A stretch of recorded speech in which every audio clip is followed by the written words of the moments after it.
Hello everyone and welcome back to Poser's Full Movie Recaps. Our film today is a thriller movie about a couple who got more than what they wished for. A couple who just moved into their new house, are happy to start a new life in upstate New York. Matt is a painter and Kate works as a translator. They feel lucky with their purchase because the house is way cheaper than the other properties in the area. The two tease each other like normal husband and wife while moving their things inside. Kate goes into the kitchen to put some stuff into the cupboard, but she gets startled by a dead bird and feels sorry for the poor creature. Matt on the upper floor comes across a weird-looking key-like object, but he ignores it and throws it out with the rest of the junk. Meanwhile, Kate decides to bury the dead bird on the ground outside, but she gets startled again when Matt dumps some old furniture from the window above. When she looked back at the bird, she finds it missing and thought that it might be alive and just flew away. Later, while Matt is removing more old pieces of furniture, he finds a hole in a wall behind one of the cabinets. Obviously curious, he peels off the wallpaper from around it and sees a strange-looking cavity in the wall. He further inspects the hole and remembers the key-like object he found earlier. He quickly goes out and rummages through the junk, and when he finds the object, he tries it in the hole. Turns out that there's a hidden door in a wall and a mystery room inside the house. But before they can start to investigate inside the hidden room, their lights flicker and the two decide to hold off their exploration and calls the power company. The next day, Matt accompanies the employee from the power company into the basement. The two men are shocked and they find thousands of entangled wires and a super strange coil-like structure. The power company employee even comments that these wires might be older than her grandma, and he has never seen anything like it before. He added that there is nothing he can do about the fluctuating electricity, as the wires are impossible to trace where it goes or what they are specifically for. On his way out, the electrician tells Matt that he is amazed that someone finally buys the property. Confused by what the man says, Matt asks for more information, so the electrician tells him a brief history of the previous owner of the house. It turns out that a couple was brutally killed inside the property, and Matt is caught off guard by the revelation because the realtor didn't inform them about it. Out of curiosity, he starts researching the internet about the supposed crime that happens to the previous owner of the house. Apparently, the media dubbed the property as a house of blood, because the couple that the house used to belong to was murdered by a man with no identity. The man was caught and got famously known as John Doe, and got locked up in a psychiatric facility. Still bothered by the revelation, Matt helps himself to a bottle of drink and goes inside the secret room. When he finishes the whole bottle, Matt unknowingly wishes for another one. Suddenly, the lights go out and when the lights go back, there is a new bottle of drink in front of Matt. Matt gets startled by this, and it seems that the room granted his wish. He slowly picks up the bottle, to confirm that it is real and not a hallucination. When he finally convinces himself that it is real, he starts testing his theory about the room and wishes for something else. The next morning, Kate looks for his husband when she wakes up alone in their makeshift bed. She located him inside the mystery room, surrounded by a lot of eclectic items, including some original paintings like the Mona Lisa. Kate nervously asks Matt where all those stuff comes from, and the man excitedly tells his wife that he wishes for it. He explains that the secret room can grant them all their wishes, but Kate finds it impossible to believe. He urges her to wish for any materialistic thing that she wants and she hesitantly wishes for $1 million bucks. The lights flicker, and Kate is astonished to see several bundles of cash appear out of nowhere.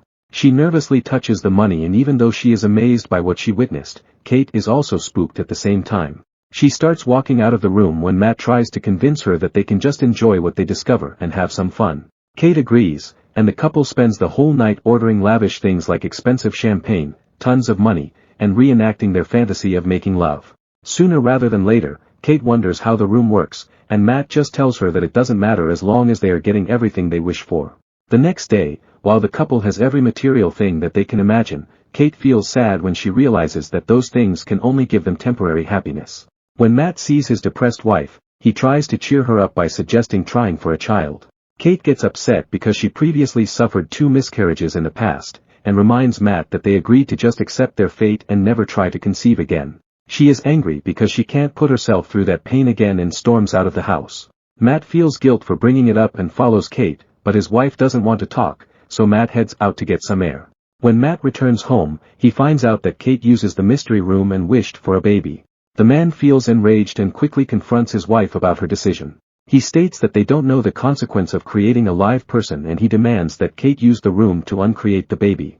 Kate's maternal instinct kicks in and she starts to cry when she is unable to wish for what her husband wanted. Matt has no choice and takes the baby from Kate's arms to do the wish himself. When the baby cries, Matt feels compassion and changes his decision. He hands over the baby to Kate and the couple decides to adopt the child.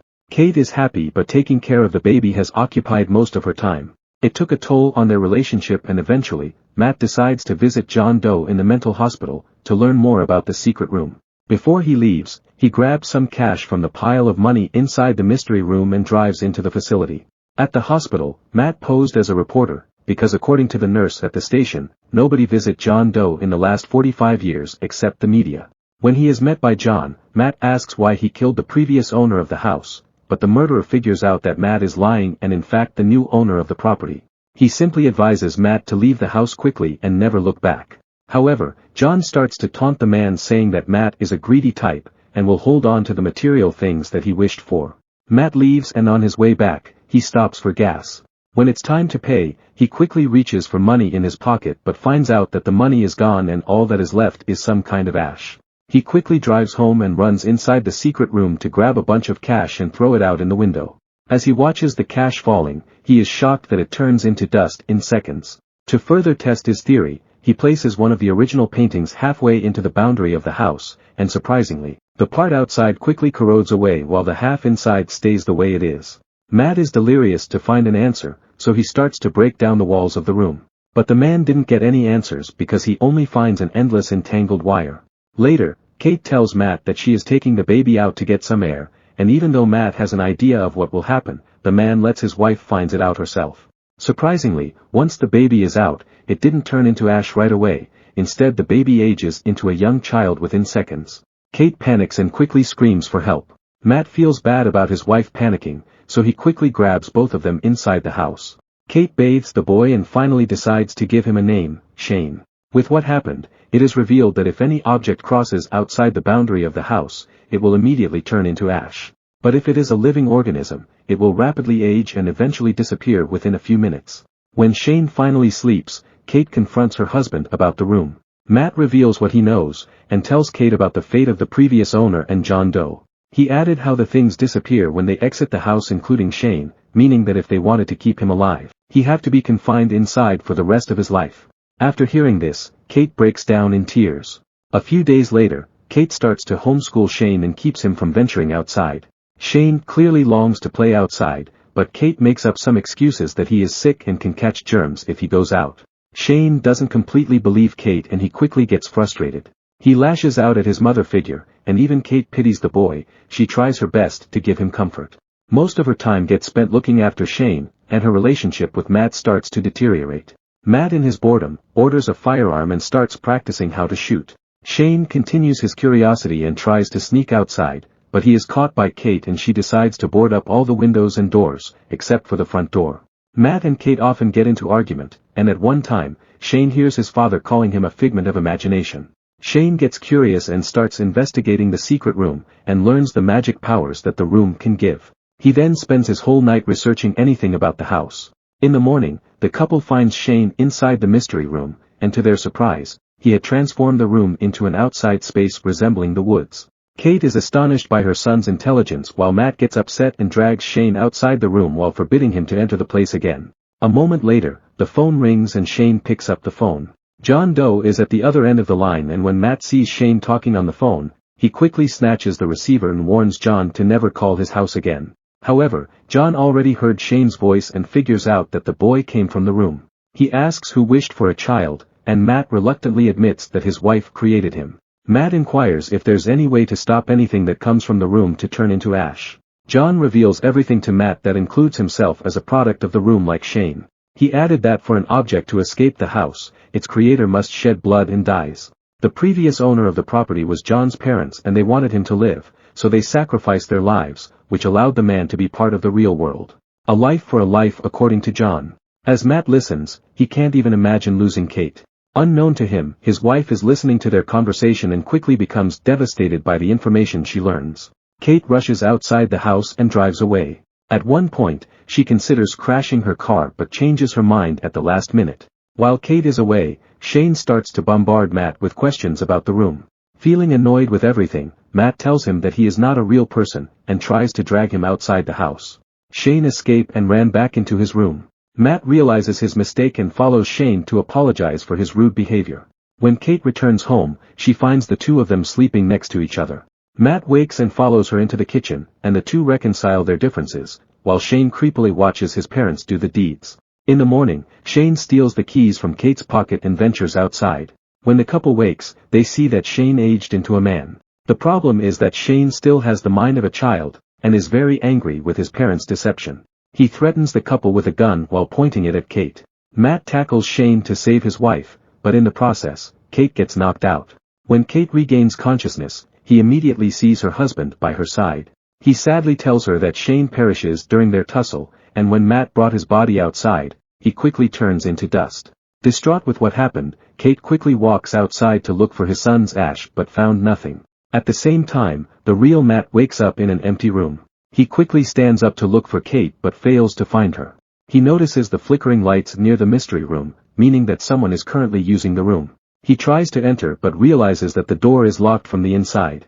He quickly grabs some tools and starts to tear a large hole into the wall that can be able to fit him so he can have access inside. The room still looks like the woods that Shane created earlier, so he starts walking to look for Kate. Not long after, he comes across an exact replica of their house and runs to it. It turns out that after the scuffle, Matt got knocked out and Shane wished the room to make him look like Matt. He then kidnaps Kate and wishes for a replica of their home, so his mother figure won't suspect anything suspicious. But Kate notices his difference from the real Matt and Shane gets angry and forces himself on a grieving Kate. When Shane hears Matt coming, he quickly runs and hides, leaving Kate crying. Shortly after, Matt finds Kate wandering the hall, but Kate is confused if he is the real Matt. Another Matt shows up and this messes more with Kate's head. One of the Matt calls Kate by her childhood nickname, proving that he is her real husband, so she quickly pushes the other Matt down the stairs. The impact reverts Shane back into his original form, while the couple tries to find a way out of the place. It soon turns sour when the two realize that Shane made the house like a big puzzle. Shane soon catches up to the couple and stabs Matt in his stomach. Kate breaks into tears and Shane tries to comfort her. But while doing this, Shane notices the real Matt and Kate outside the house running, meaning that the couple wishes for a clone of themselves to buy them time to escape. Shane chases the two again until they reach the real world. He lounges at Matt in rage, but Matt tricks him and quickly opens the door, so they fall outside the house. Kate quickly closes the door and locks it, while the aging Shane begs her to let him back inside.